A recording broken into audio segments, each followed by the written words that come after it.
umve ndaguha inkuru mwana ndaguha inkuru na wewe uyiha abandi mwana uyiha abandi. Bonjour. Moi, Patrice Ntafatiro, issu du clan des Abamana ou Abasongole du Burundi, j'ai l'immense joie de vous inviter à l'apprentissage de la belle langue du Kirundi à travers mon émission Ikirundi Chabarundi YouTube. Toi qui m'écoutes, je te souhaite une longue vie pour que je tarde à pleurer ton décès. Cette leçon est la 49e de toutes les leçons du Kirundi Chabarundi YouTube. Elle est la 3e du chapitre de géographie ou Indonda Ntara. À l'aide des 18 provinces du Burundi et les 18 premiers verbes, nous verrons aujourd'hui la 3e personne du singulier et quelques noms de la famille nucléaire. Je ne cesserai jamais de le répéter et je dis que sans mentir, si tu ne fais pas d'efforts pour faire tes devoirs en vue de tes propres recherches pour avancer en Ikirundi Chabarundi, mes leçons ne sont que de l'esquisse ou de l'avant-goût. 1 heure par semaine n'est pas grand-chose pour apprendre une seconde langue. Cours d'Ikirundi ou Ichigwa Chikirundi. Chapitre de géographie ou Ikivi Chindonda Ntara. Sous-chapitre des provinces du Burundi ou Isemo ya mbere intara ntwaro z'Uburundi. Isize ya gatandatu, les 18 provinces du Burundi est la 3e personne du singulier de l'indicatif présent. Ni ukuvuga intara ntwaro z'Uburundi uko ari 18 n'umuvugo wa gatatu mu rudende muri nyemezi. Iburi rya mbere, les noms de la famille nucléaire. 1. Mon père. Dawe canke data. Répète avec moi. Mon père, dawe ou data. Répète, dawe. Répète, data. Dawe ou data. Dawe, data. 2. Ma mère. Mama. Répète, mama ou mawe. Mawe.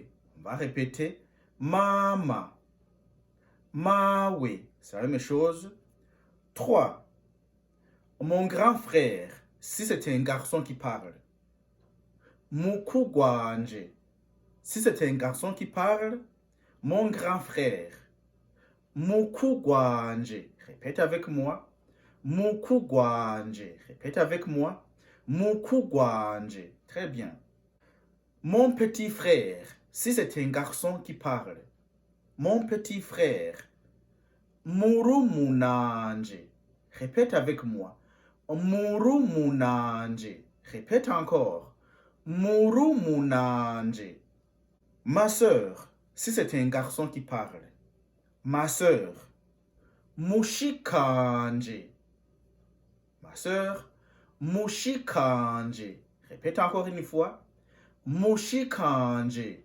Encore une fois. Mushikanje. Très bien. 6. Mon frère. Si c'est une fille qui parle. Mon frère. Musazanje. Musazanje. Encore une fois. Musazanje. Répète avec moi. Musazanje. 7. Ma grande sœur. Si c'est une fille qui parle. Mukugwanje. Grande sœur, si c'est une fille qui parle. Mukugwanje. Répète une fois. Mukugwanje. Encore une fois. Mukugwanje. 7. Ma petite sœur. Si c'est une fille qui parle. Ma petite sœur. Murumunanje. Encore une fois. Murumunanje. Répète avec moi. Murumunanje.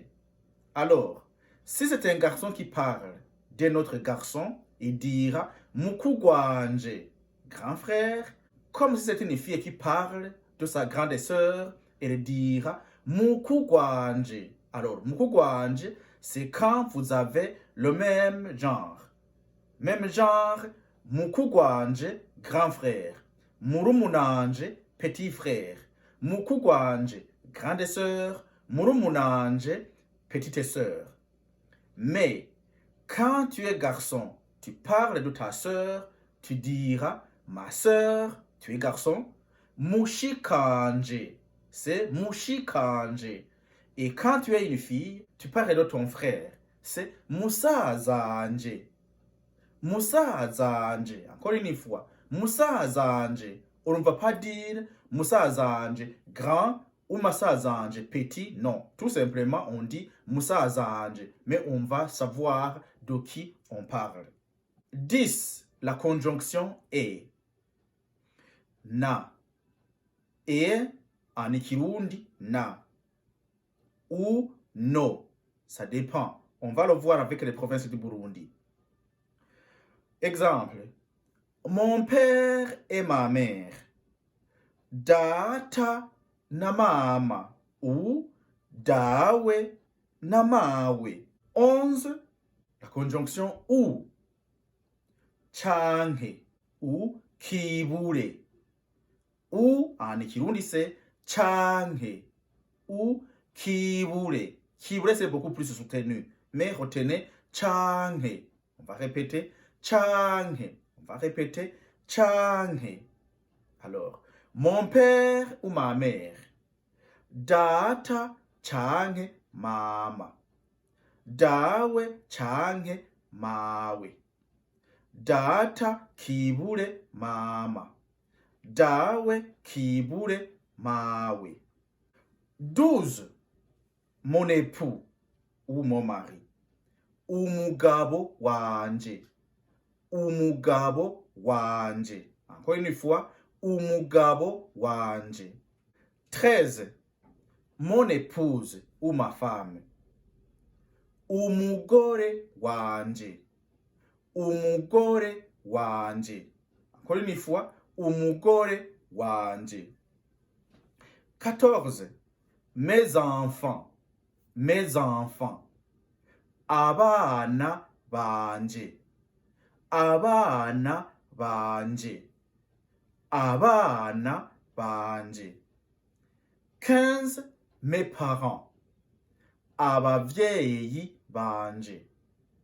Abavyeyi banje. Encore une fois, abavyeyi banje.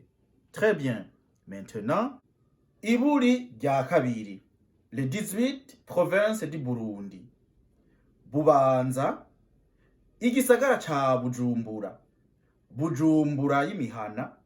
Bururi, Cankuzo, Cibitoke, Gitega, Karusi, Kayanza, Kirundo, Makamba, Muramvya, Muyinga, Mwaro, Ngozi, Rumonge, Rutana et Ruyigi.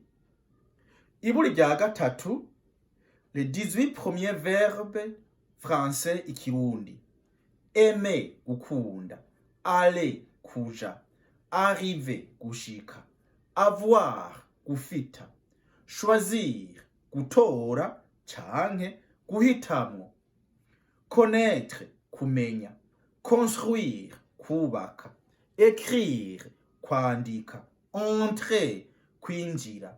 Étudier, kwiga. Habiter, kuba. Naître, kuvuka. Parler, kuvuga. Passer, guca. Rester, kuguma. Au Québec, c'est kuba. Sortir, gusohoka. Et venir, kuva. Iburi rya kane, la troisième personne du singulier de l'indicatif présent. Aimer, gukunda. Mon père aime Bubanza et la mairie de Bujumbura. Data ou dawe akunda Bubanza n'igisagara ca Bujumbura.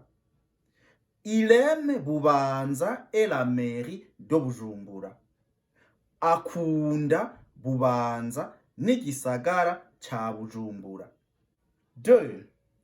aller kuja.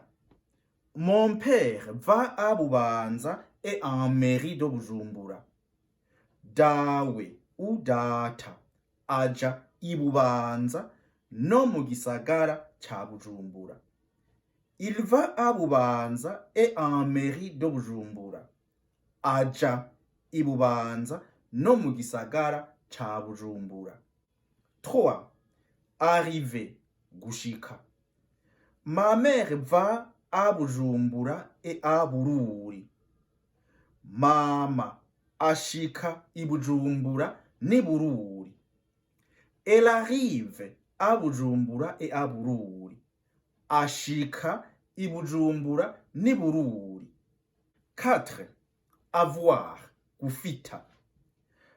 Ma mère a une maison à Bujumbura et à Bururi. Mama afise inzu i Bujumbura ni Bururi.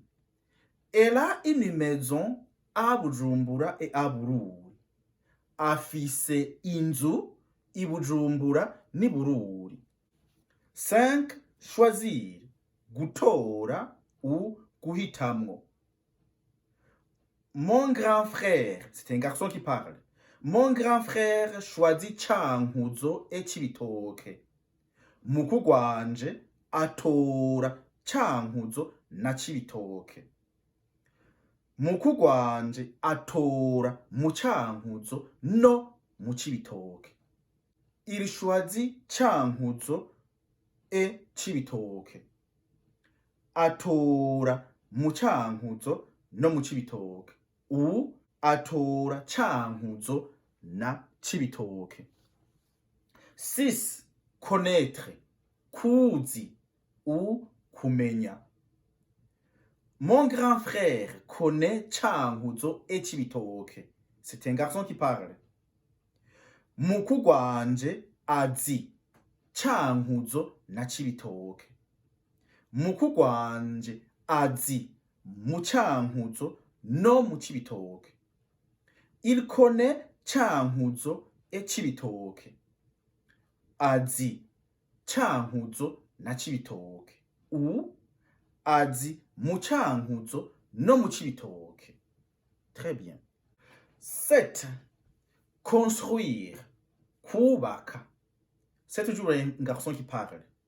Mon petit frère construit à Gitega et à Karusi. Murumunanje yubaka Gitega na Karusi. Ou murumunanje yubaka Igitega ni Karusi.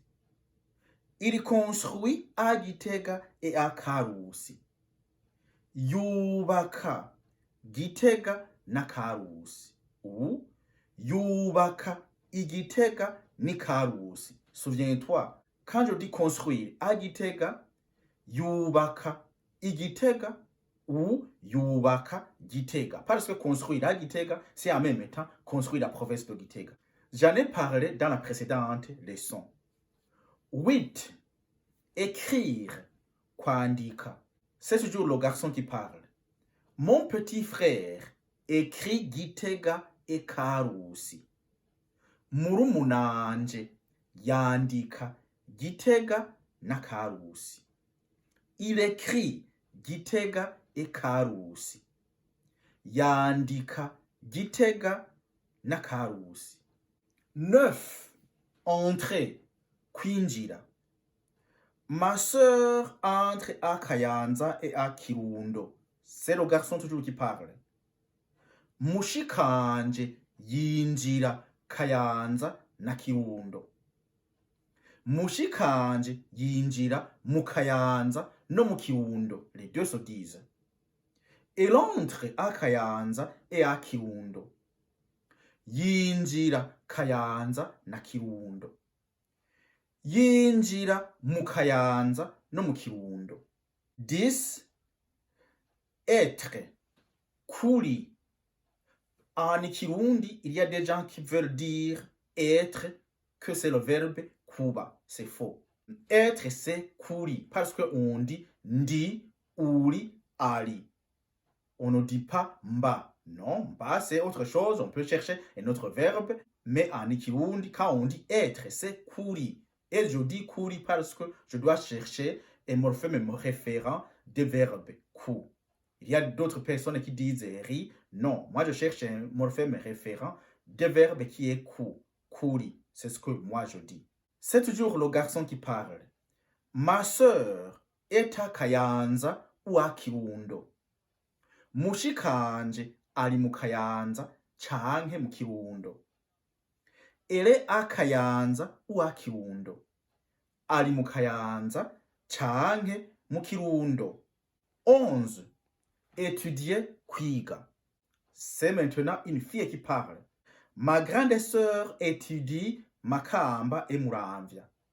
Mukuru gwanje yiga Makamba na Muramvya. Elle étudie Makamba et Muramvya. Yiga Makamba na Muramvya. 12. Habiter. Kuba. C'est une fille qui parle. Ma grande sœur habite à Makamba ou à Muramvya. Mukuru gwanje aba i Makamba canke i Muramvya.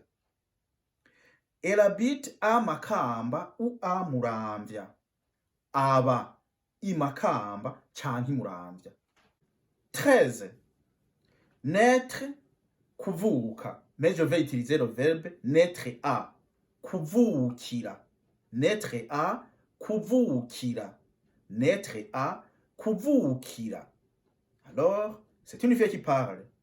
Ma petite sœur naît à Muyinga ou à Mwaro.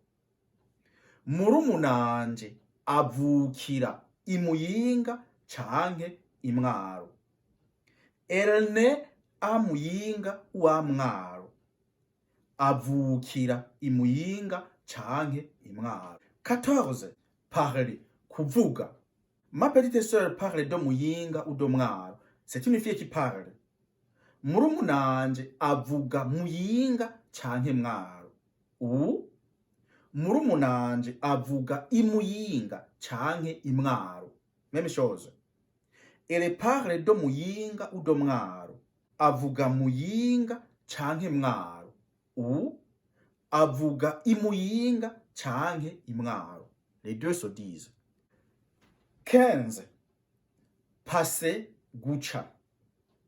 Ma femme passe à Ngozi ou à Rumonge. Umugore wanje aca Ingozi canke mu Rumonge.